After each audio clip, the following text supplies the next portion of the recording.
It's the Alien Conspiracy Podcast. I am your host, Agent Anderson.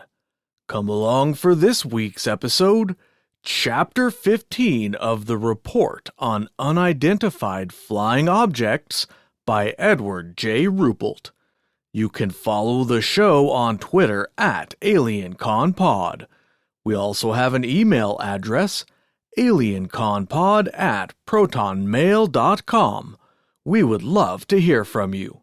Chapter 15. The Radiation Story. The idea for gathering together a group of scientists, to whom we referred as our panel of experts, had been conceived early in 1952, as soon as serious talk about the possibility that the UFOs might be interplanetary spaceships had taken hold in both military and scientific circles.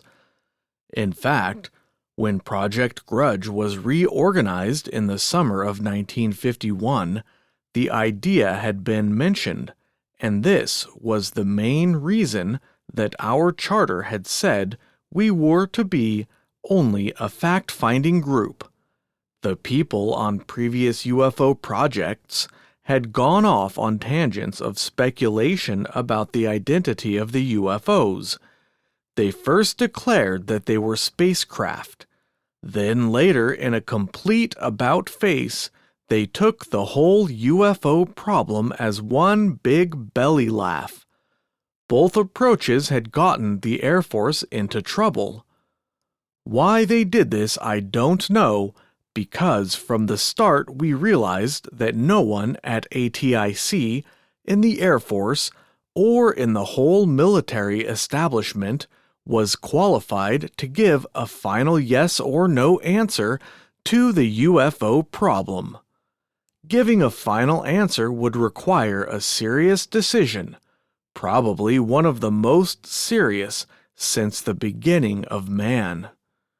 During 1952, many highly qualified engineers and scientists had visited Project Blue Book and had spent a day or two going over our reports. Some were very much impressed with the reports.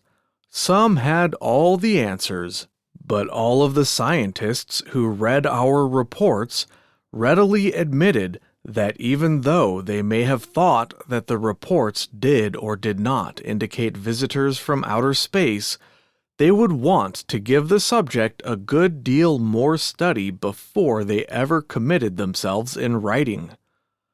Consequently, the people's opinions, although they were valuable, didn't give us enough to base a decision upon. We still needed a group to study our material thoroughly and give us written conclusions and recommendations which could be sent to the President if necessary. Our panel of experts was to consist of 6 or 8 of the top scientists in the United States. We fully realized that even the Air Force didn't have enough pull just to ask all of these people to drop the important work they were engaged in and spend a week or two studying our reports. Nor did we want to do it this way. We wanted to be sure that we had something worthwhile before asking for their valuable time. So, working through other government agencies, we organized a preliminary review panel of 4 people.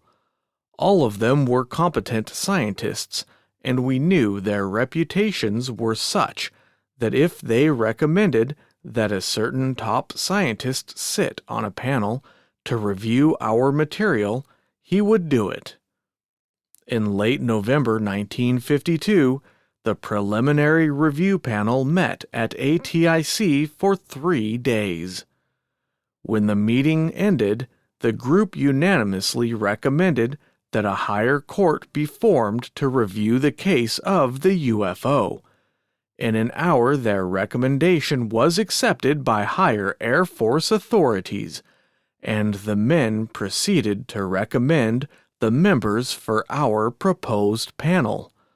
They picked 6 men who had reputations as being both practical and theoretical scientists, and who were known to have no biased opinions regarding the UFOs. The meeting of the panel, which would be held in Washington, was tentatively scheduled for late December or early January, depending upon when all of the scientists who had been asked to attend would be free. At Project Blue Book, activity went into high gear as we made preparations for the meeting. But before we were very far along, our preparations were temporarily sidetracked. I got a lead on the facts behind a rumor. Normally, we didn't pay attention to rumors, but this one was in a different class. Ever since the Air Force had become interested in UFO reports, the comment of those who had been requested to look them over and give a professional opinion was that we lacked the type of data you could get your teeth into. In even our best reports, we had to rely upon what someone had seen. I'd been told many times that if we had even one piece of information that was substantiated by some kind of recorded proof, a set of cinetheodolite movies of a UFO, a spectrum photograph, or any other kind of instrumented data that one could sit down and study, we would have no difficulty getting almost any scientist in the world interested in actively helping us find the answer to the UFO riddle. The rumor that caused me to temporarily halt our preparations for the high-level conference involved data that we might be able to get our teeth into. This is the way it went. In the fall of 1949, at some unspecified place in the United States, a group of scientists had set up equipment to measure background radiation, the small amount of harmless radiation that is always present in our atmosphere. This natural radiation varies to a certain degree, but will never increase by any appreciable amount unless there is a good reason. According to the rumor, 2 of the scientists at the unnamed place were watching the equipment one day when, for no apparent reason, a sudden increase of radiation was indicated. The radiation remained high for a few seconds, then dropped back to normal. The increase over normal was not sufficient to be dangerous, but it definitely was unusual. All indications pointed to equipment malfunction as the most probable explanation. A quick check revealed no obvious trouble with the gear, and the 2 scientists were about to start a more detailed check when a 3rd member of the radiation crew came rushing into the lab. Before they could tell the newcomer about the unexplained radiation they had just picked up, he blurted out a story of his own. He had driven to a nearby town, and on his return trip, as he approached the research lab, something in the sky suddenly caught his eye. High in the cloudless blue, he saw 3 silvery objects moving in a V formation. They appeared to be spherical in shape, but he wasn't sure. The first fact that had hit him was that the objects were traveling too fast to be conventional aircraft. He jammed on the brakes, stopped his car, and shut off the engine. No sound. All he could hear was the quiet whir of a generator in the research lab. In a few seconds, the objects had disappeared from sight. After the first 2 scientists had briefed their excited colleague on the unusual radiation they had detected, the 3 men asked each other the $64 question. Was there any connection between the 2 incidents? Had the UFOs caused the excessive radiation? They checked the time. Knowing almost exactly when the instruments had registered the increased radiation, they checked on how long it took to drive to the lab from the point where the 3 silver objects had been seen. The times correlated within a minute or two. The 3 men proceeded to check their radiation equipment thoroughly. Nothing was wrong. The rumors stopped here. Nothing that I or anyone else on Project Blue Book could find out shed any further light on the source of the story. People associated with projects similar to the research lab that was mentioned in the rumor were sought out and questioned. Many of them had heard the story, but no one could add any new details. The 3 unknown scientists at the unnamed lab in an unknown part of the United States might as well never have existed. Maybe they hadn't. Almost a year after I had first heard of the UFO radiation story, I got a long-distance call from a friend on the West Coast. I had seen him several months before, at which time I told him about this curious rumor and expressed my wish to find out how authentic it was. Now, on the phone, he told me he had just been in contact with 2 people he knew, and they had the whole story. He said they would be in Los Angeles the following night, and would like very much to talk to me. I hated to fly clear to the West Coast on what might be a wild goose chase, but I did. I couldn't afford to run the risk of losing an opportunity to turn that old recurrent rumor into fact. 20 hours later, I met the 2 people at the Hollywood Roosevelt Hotel. We talked for several hours that night, and I got the details on the rumor and a lot more that I hadn't bargained for. Both of my informants were physicists working for the Atomic Energy Commission, and were recognized in their fields. They wanted no publicity, and I promised them that they would get none. One of the men knew all the details behind the rumor, and did most of the talking.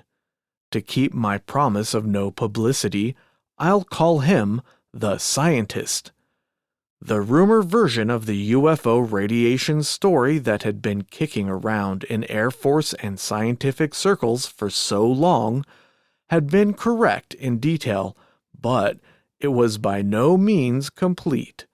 The scientist said that after the initial sighting had taken place, word was spread at the research lab that the next time the instruments registered abnormal amounts of radiation, some of the personnel were to go outside immediately and look for some object in the sky. About 3 weeks after the first incident, a repetition did occur.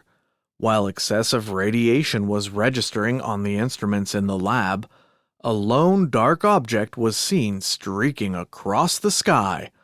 Again, the instruments were checked, but, as before, no malfunction was found. After this second sighting, according to the scientist, an investigation was started at the laboratory. The people who made the visual observations weren't sure that the object they had seen couldn't have been an airplane. Someone thought that perhaps some type of radar equipment in the airplane, if that's what the object was, might have affected the radiation detection equipment. So arrangements were made to fly all types of aircraft over the area with their radar in operation. Nothing unusual happened. All possible types of airborne research equipment were traced during similar flights in the hope that some special equipment not normally carried in aircraft would be found to have caused the jump in radiation. But nothing out of the ordinary occurred during these tests either. It was tentatively concluded, the scientist continued, that the abnormally high radiation readings were officially due to some freakish equipment malfunction, and that the objects sighted visually were birds or airplanes. A report to this effect was made to military authorities, but since the conclusion stated that no flying saucers were involved, the report went into some unknown file. Project Blue Book never got it. Shortly after the second UFO radiation episode, the research group finished its work. It was at this time that the scientist had first become aware of the incidents he related to me. A friend of his, one of the men involved in the sightings, had sent the details in a letter. As the story of the sightings spread, it was widely discussed in scientific circles, with the result that the conclusion, an equipment malfunction, began to be more seriously questioned. Among the scientists who felt that further investigation of such phenomena was in order were the man to whom I was talking and some of the people who had made the original sightings. About a year later, the scientist and these original investigators were working together. They decided to make a few more tests on their own time, but with radiation detection equipment so designed that the possibility of malfunction would be almost nil. They formed a group of people who were interested in the project, and on evenings and weekends assembled and set up their equipment in an abandoned building on a small mountain peak. To ensure privacy and to avoid arousing undue interest among people not in on the project, the scientist and his colleagues told everyone that they had formed a mineral club. The mineral club deception covered their weekend expeditions because rockhounds are notorious for their addiction to scrambling around on mountains in search for specimens. The equipment that the group had installed in the abandoned building was designed to be self-operating. Geiger tubes were arranged in a pattern so that some idea as to the direction of the radiation source could be obtained. During the original sightings, the equipment malfunction factor could not be definitely established or refuted because certain critical data had not been measured. To get data on visual sightings, the Mineral Club had to rely on the flying saucer grapevine, which exists at every major scientific laboratory in the country. By late summer of 1950, they were in business. For the next 3 months, the scientist and his group kept their radiation equipment operating 24 hours a day, but the tapes showed nothing except the usual background activity. The saucer grapevine reported sightings in the general area of the tests, but none close to the instrumented mountaintop. The trip to the instrument shack, which had to be made every 2 days to change tapes, began to get tiresome for the rockhounds, and there was some talk of discontinuing the watch. But persistence paid off. Early in December, about 10 o'clock in the morning, the grapevine reported sightings of a silvery circular-shaped object near the instrument shack. The UFO was seen by several people. When the rockhounds checked the recording tapes in the shack, they found that several of the Geiger tubes had been triggered at 10:17 a.m. The registered radiation increase was about 100 times greater than the normal background activity. 3 more times during the next 2 months, the Mineral Club's equipment recorded abnormal radiation on occasions when the grapevine reported visual sightings of UFOs. One of the visual sightings was substantiated by radar. After these incidents, the Mineral Club kept its instruments in operation until June 1951, but nothing more was recorded. And, curiously enough, during this period, while the radiation level remained normal, the visual sightings in the area dropped off too. The Mineral Club decided to concentrate on determining the significance of the data they had obtained. Accordingly, the scientist and the group made a detailed study of their mountaintop findings. They had friends working on many research projects throughout the United States and managed to visit and confer with them while on business trips. They investigated the possibility of unusual sunspot activity, but sunspots had been normal during the brief periods of high radiation. To clinch the elimination of sunspots as a cause, their record tapes showed no burst of radiation when sunspot activity had been abnormal. The Rockhounds checked every possible research project that might have produced some stray radiation for their instruments to pick up. They found nothing. They checked and rechecked their instruments, but could find no factor that might have induced false readings. They let other scientists in on their findings, hoping that these outsiders might be able to put their fingers on errors that had been overlooked. Now, more than a year after the occurrence of the mysterious incidents that they had recorded, a year spent in analyzing their data, the Rockhounds had no answer. By the best scientific tests that they had been able to apply, these visual sightings and the high radiation had taken place more or less simultaneously.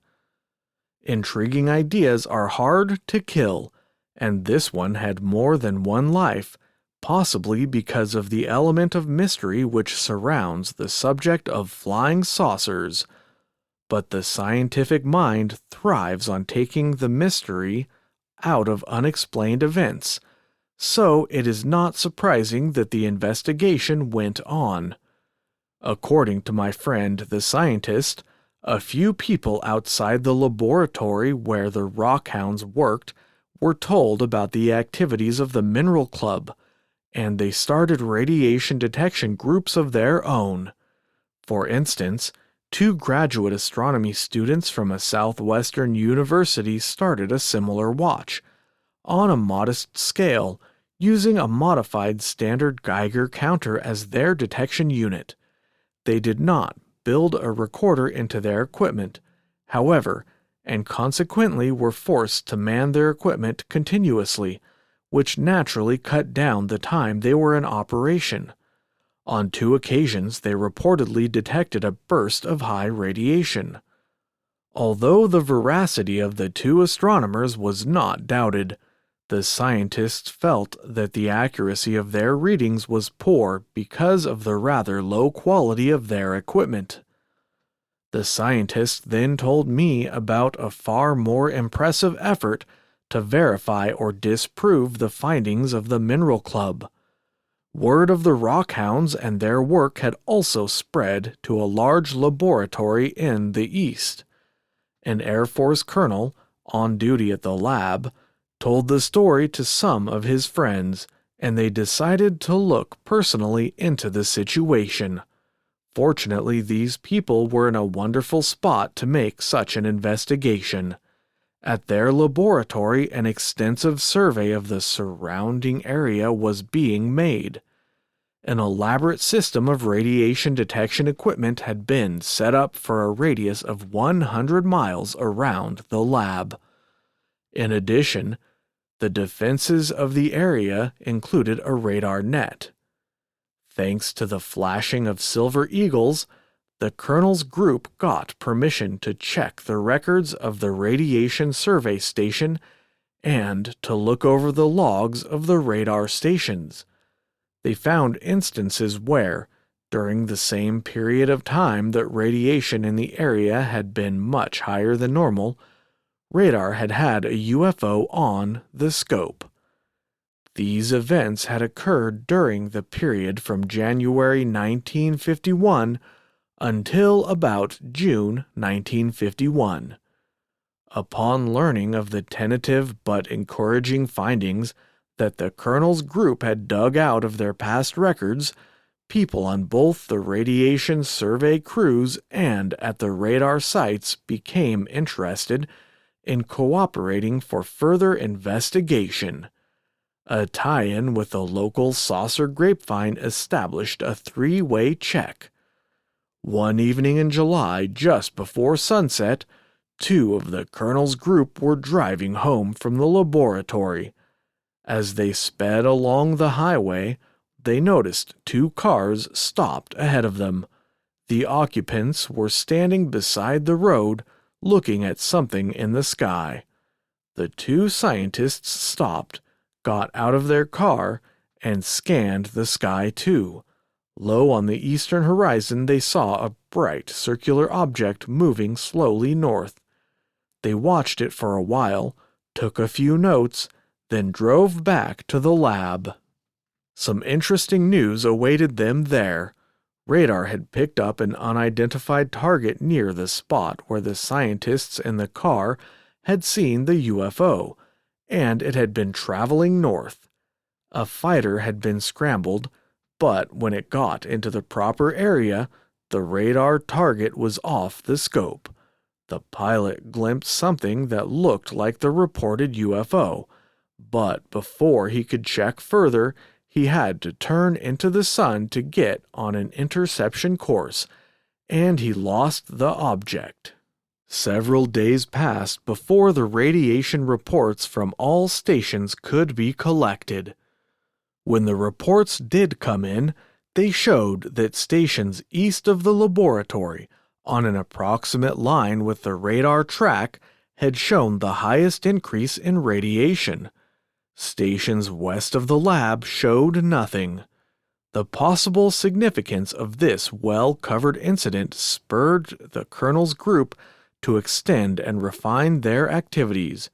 Their idea was to build a radiation detection instrument in an empty wing tank and hang the tank on an F-47. Then, when a UFO was reported, they would fly a search pattern in the area and try to establish whether or not a certain sector of the sky was more radioactive than other sectors. Also, they proposed to build a highly directional detector for the F-47 and attempt actually to track a UFO. The design of such equipment was started, but many delays occurred. Before the Colonel's group could get any of the equipment built, some of the members left the lab for other jobs, and the Colonel, who sparked the operation, was himself transferred elsewhere. The entire effort collapsed. The scientist was not surprised that I hadn't heard the story of the Colonel's group. All the people involved, he said, had kept it quiet in order to avoid ridicule. The scientist added that he would be glad to give me all the data he had on the sightings of his mineral club, and he told me where to get the information about the two astronomers and the Colonel's group. Armed with the scientist's notes and recorder tapes, I left for my office at Wright-Patterson Air Force Base, Dayton. With the blessings of my chief, I started to run down the rest of the radiation information. The data we had, especially that from the scientist's mineral club, had been thoroughly analyzed, but we thought that since we now had access to more general data, something new and more significant might be found. First, I contacted the government agency for which all of the people involved in these investigations had been working. The scientists who recorded the original incident, the scientist and his mineral club, the Colonel's group, and the rest. The people in the agency were very cooperative, but stressed the fact that the activities I was investigating were strictly the extracurricular affairs of the scientists involved, had no official sanction, and should not be tied in with the agency in any way, shape, or form. This closed-door reaction was typical of how the words flying saucer seemed to scare some people. They did help me locate the report on the original incident, however, and since it seemed to be the only existing copy, I arranged to borrow it. About this same time, we located the two graduate astronomy students in New Mexico. Both now had their PhDs and held responsible jobs on highly classified projects. They repeated their story, which I had first heard from the scientist, but had kept no record of their activities. On one occasion, just before dawn on a Sunday morning, they were on the roof making some meteorological observations. One of them was listening to the Geiger counter when he detected a definite increase in the clicking. Just as the frequency of the clicks reached its highest peak, almost a steady buzz, a large fireball described by them as spectacular flashed across the sky. Both of the observers had seen several of the green fireballs and said that this object was similar in all respects except that the color was a brilliant blue-white.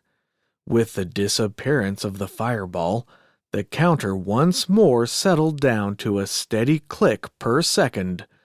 They added that once before they had detected a similar increase in the frequency of the clicks, but had seen nothing in the sky.